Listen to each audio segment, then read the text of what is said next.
Hey, and we're back with another episode of Before You Buy, that show where we give you some straight up gameplay and our first impressions of the latest games releasing. And today we're taking a quick look at this game called Meet Your Maker. This just dropped today. It's on Steam, and I believe you can get it on PlayStation Plus if you have that. So we figured we'd dive in. We've been playing on both console and PC, and this video is co-written between myself and Erich Thielenhaus. Now, it's a game with a pretty amazing elevator pitch. Basically, what if Super Mario Maker, but first-person shooter? It's a really, really good idea from Behavior Interactive.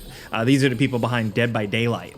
But great ideas don't always translate to great games. One thing we often hear developers talk about is finding the fun.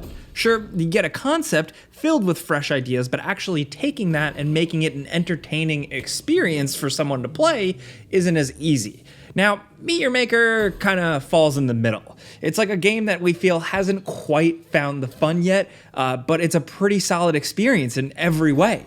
It's just not as over-the-top fun as the concept really sounds. Like, it feels like a good foundation. Behavior Interactive supports their games very well, usually, and I hope this can grow into a bigger thing, because at the very least, what they're starting to get going here seems like it could be pretty sweet. Now, before we get all into it, though, let's talk about what the game is, because it does require a little bit of explanation.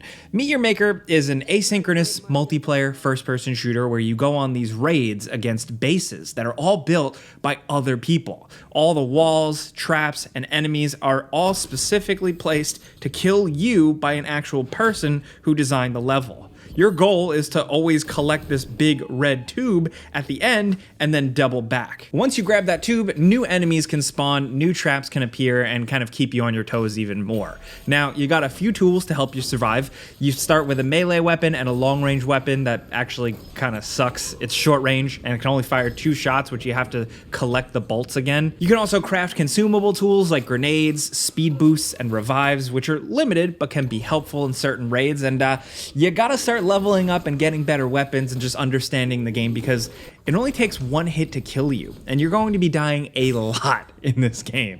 One thing we do really appreciate is that there isn't really any punishment for dying here. If you're killed, then you just respawn at the start of a raid and you can try again. Even though there are some hallmarks of an extraction shooter here, like the whole, get in and get out with the loot aspect of it, the game isn't really that brutal. Like, you're free to retry a raid as many times as you want with no penalty. The only thing you really have to deal with is the fact that the loading times are kind of long on PlayStation 5. But not having any actual penalty is good, because some of these levels are like ridiculous. The traps some people have put here are just insane, and it can actually be a thrill to slowly kind of peel away at the many layers of traps and finally figure out how to get through a level alive. And of course, like I said, getting to the middle is only half the battle, because things change up and you're gonna find yourself very carefully peeking around corners and slowly navigating your way through, basically sweating the whole time.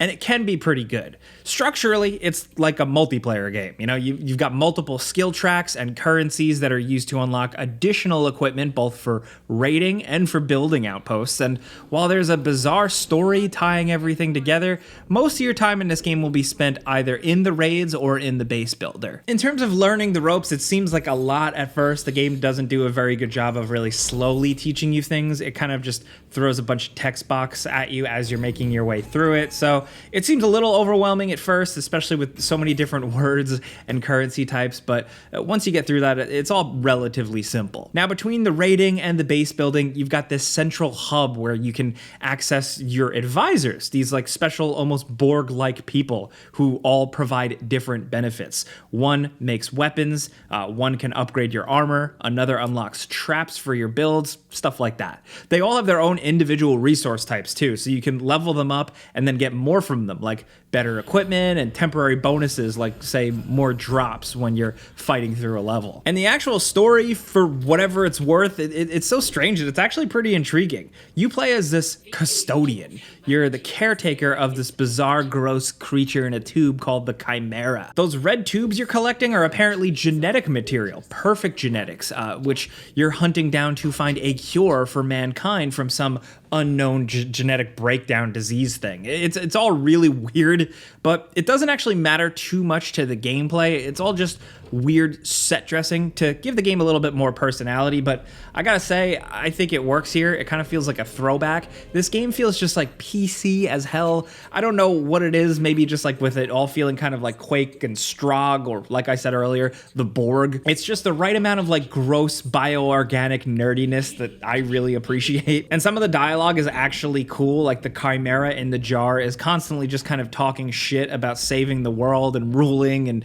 how you're the only hope, and it's just cool. All of the other people, like those advisor NPC people, all kind of look the same, but it's nice that they all kind of have their own little function. The whole hub-based thing just feels way different from when you're out there raiding and fighting. I actually wish some of this feel translated over to the rest of the moment-to-moment gameplay.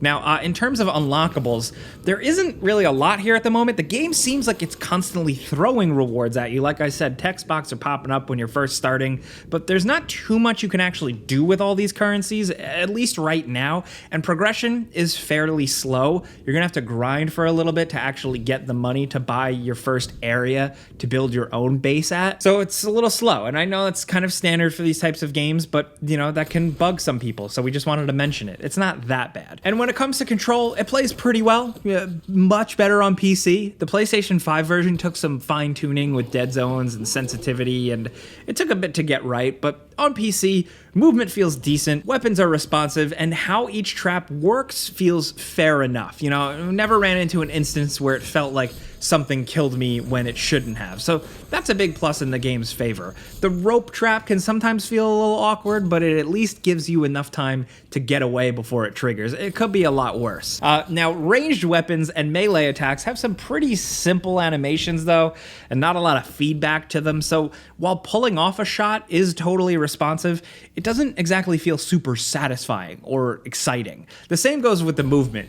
There are like lean left and right options as well as grappling hook and stuff, but I wish the actual gameplay itself emphasized faster play, some like crazy running around.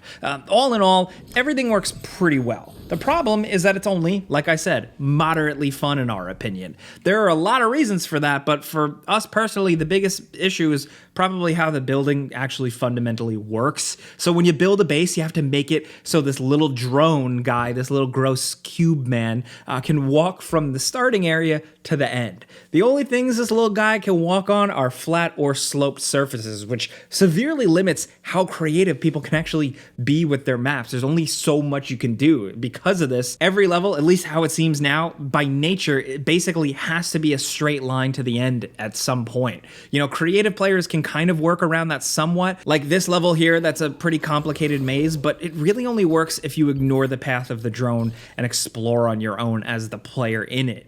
Another consequence of this rule is that you can't build a level with platforming challenges much at all, forcing people to rely almost entirely on traps and enemies to add difficulty to a level. This is a game where you've got some pretty fun movement powers. Like I said, the jump is pretty like forgiving. There's a grappling hook, it's pretty good, but you never really get a chance to go crazy with this stuff. So while this game can look pretty nice at times, especially in that cool home base, when you're actually in the moment-to-moment stuff, you're in extremely cramped and ugly concrete block structures filled with mostly like the troll bait traps meant to just surprise and kill you. Now again, the traps themselves aren't BS, but sometimes the placement can be. And it ends up just kind of having a lot of boring, ugly, blocky levels. It makes it feel really old and outdated. And it's worth pointing out that builds reward you for kills. That's the main thing, which encourages players to just create raids that kill as many people as possible, which might be fun to watch, but it isn't that much fun to play. You know, it's kind of like if Mario Maker encouraged players to make those Kaizo maps above everything else, and with a much more limited design palette. So it feels like everybody pulls the same tricks. You know, they hide traps on sloped ceilings and right around corners, they put false floors everywhere and try and crowd you with armored enemies in tight spaces. After playing through a few raids, you'll know what to expect. Bombs on slopes, false walls with rope traps that pull you into damage blocks, dart traps out in the open, hiding a second trap around the corner or above you. The tricks really start to run together, and you do feel like you've seen it all. I will say every once in a while when a player figures out something a bit different, that is a good shakeup, but most of the time the moment-to-moment stuff is kind of samey. Maybe it's other people like us, maybe they're just not too creative at the level building yet. It's still the very, very early days of this game. I just want to point that out. And the same goes with the enemy types. The enemies look so cool. I think they just have some great designs, but they're pretty dumb, and there's only so many of them. I think that they can go a lot further with this, from obviously gameplay ramifications, like what they change up your strategy, but also the looks. If they keep going on this biofreak thing, I think it could be pretty sweet. But even with some cool bad guys, it all just starts to get old after a while. It's just a bunch of featureless rooms with spike traps and stuff. The game gives players all the incentives just to make the raids hard, but not fun. And that's kind of counterintuitive, considering after you finish one, the game incentivizes you to then rate the map, like with how creative it is, how artsy it is, how fun it is. But really, there's not a lot of tools in the maker to make it artistic or make it fun or intriguing, just simple and hard. We just haven't had a lot of intriguing playthroughs yet. Again, it's early, but yeah. Now we'll admit, like, a lot of the raids are hard, you know, the ones rated brutal are pretty nuts, but in a game like this, we also want to see cool designs and creativity as much as challenge, because that's a significant part of the fun. There are so many creative park levels in Tony Hawk that weren't hard, but they were just weird and cool and fun to check out and explore. And with the game at least being smooth playing in the first person shooting, like, I want some levels that make me blaze through them or get creative or get a little weird. I'd rather be Titanfalling or like mirrors edging my way through a level fast paced instead of just slowly walking through it, turning a quarter,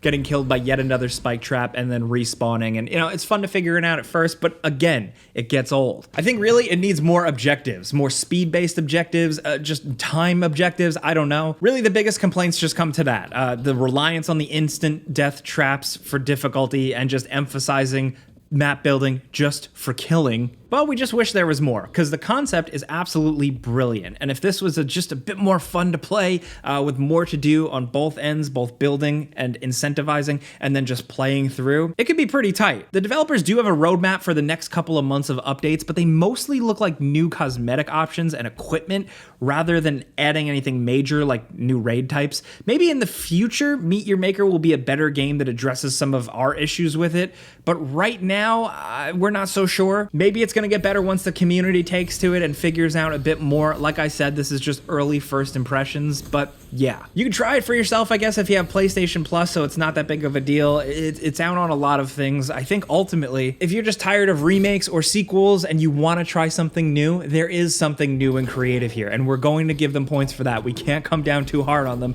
because this is a good idea. But again, this is just our first impressions. You know how this goes by now. It's a before you buy. We give you some pros, some cons, and some personal opinion, and now we want to hear yours down in the comments. What do you think of Meet Your Maker so far? Have you been enjoying the levels people have been building? Maybe you just got some cooler designs than we did.